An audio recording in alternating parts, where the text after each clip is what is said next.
Following a Ryder Cup showing at Bethpage that teetered on the edge of disaster until a late Sunday surge salvaged some pride, one thing has become crystal clear to U.S. fans: the American Ryder Cup ecosystem is broken. From course setup to captaincy, the structure needs a complete rebuild. And while many once assumed Phil Mickelson would eventually be the man to lead such a reset, his own vision for the future has left jaws on the floor.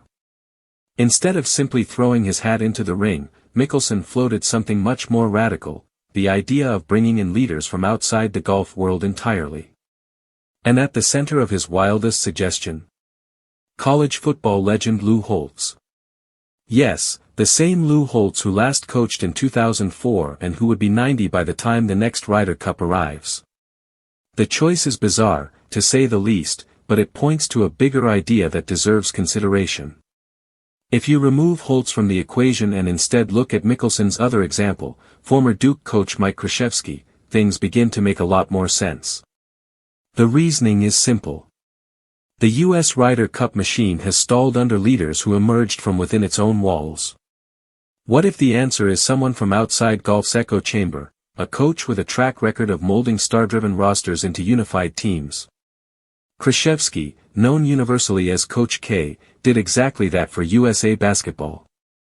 Between 2008 and 2013 he guided a roster of megastars: Kobe Bryant, LeBron James, Kevin Durant, James Harden, to Olympic and World Championship gold. He found a way to merge egos, channel talent, and inspire cohesion when the stakes were highest.